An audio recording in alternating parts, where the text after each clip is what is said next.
বাংলাদেশ কি পারবে আকাশ সমান উঁচু পাহাড়ে উঠতে? সাউথ আফ্রিকার সাথে ম্যাচে কি জিততে বাংলাদেশ আজকে পারবে? পারবে না। আমার কাছে মনে হয় বাংলাদেশ আজকেও পারবে না, বাংলাদেশ আজকেও ব্যর্থ হবে। আমি দোয়া করি বাংলাদেশ আজকে যেন জিতে, যেহেতু মায়ের দোয়া, ক্রিকেট মারা তো অবশ্যই দোয়া করবে এবং আমাদেরও দোয়া করা উচিত। শুধু মারা দোয়া করলে হবে না, আমাদেরও দোয়া করা উচিত। আজকে অসাধারণ একটা স্কোয়াড ঘোষণা করছে সৌম্য সরকারে, আমাদের সোমালিয়া সরকারকে বাদ দিছে এবং জাকির আলীকে ইন করছে। মানে আমি আজকের স্কোয়াড দেখে মানে খুবই খুশি, কারণ যদি শান্তকেও বাদ দিত তাহলেও আরও বেশি খুশি হইতাম, যদি লিটন দাসকে বাদ দিত তাহলে আরও বেশি খুশি হইতাম। এই তিনটা প্লেয়ারকে আমি যতই দেখি ততই আমার ওদের প্রতি ঘৃণা চলে আসে।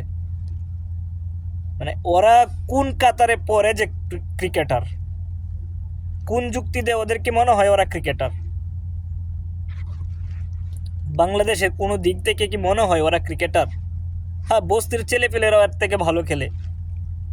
রাস্তাঘাটের সে আনাচে কানাচে গ্রামের মহল্লায় খেলাধুলা হয়, ওইগুলোতেও এর থেকে ভালো খেলে। আমার কাছে মনে হয় না শান্ত, লিটন দাস, সৌম্য সরকার কোনো দিক দিয়ে মনে হয় না যে এরা প্লেয়ার।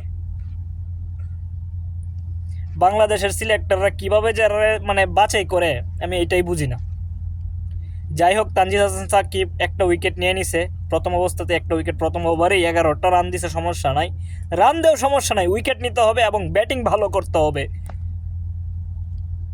যদি 200 রান টার্গেট দিয়ে দেও, এখন যদি বাংলাদেশ ব্যাটিংই না করতে পারে, 100 রানের ভিতরে প্যাকেট হয়ে যায়, তাহলে তো সমস্যা, অনেক বড় সমস্যা। আমি চাই আজকে ম্যাচটা অন্তত বাংলাদেশ জিতক এবং সুপার 8-এ জায়গা পাক। আমি একজন ক্রিকেট প্রেমী মানুষ হিসেবে বলতে চাই, মানে ওয়ার্ল্ড কাপের পরে যেন শান্তকে যেন আজীবনের জন্য বাংলাদেশ ক্রিকেট বোর্ড থেকে নিষিদ্ধ করে, এবং সাথে লিটন দাস এবং সোমালিয়া সরকার। আমাদের শান্তর শান্তি আর চাই না ভাই। আমরা শান্ত, লিটন, সৌম্যর হাত থেকে মুক্তি চাই, দেশকে বাঁচাতে চাই। আমরা চাই আগের মতো যেরকম তামিম ইকবাল, ইমরুল কায়েস, সাকিব আল হাসান, মাশরাফি মর্তুজা, মাহমুদুল্লাহ রিয়াদ, মুশফিকুর রহিম, ওদের মতো ক্রিকেটার চাই আমরা।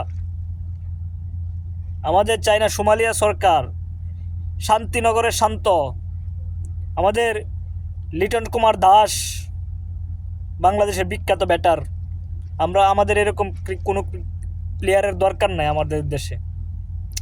ওরা যতদিন বাংলাদেশে থাকবে ততদিন বড়াই Bangladesh batting line up struggle করবে, কারণ ওরা কোনো মানে খেলাধুলার প্রতি মানুষের একটা আগ্রহ আছে, একটা দিল থেকে একটা খেলা আসে, দিল থেকে একটা টান আসে খেলাধুলার প্রতি। ওই মানে ওদেরকে দেখলে আমার কাছে মনে হয় না যে ওরা কোনো দিক দিয়ে প্লেয়ার।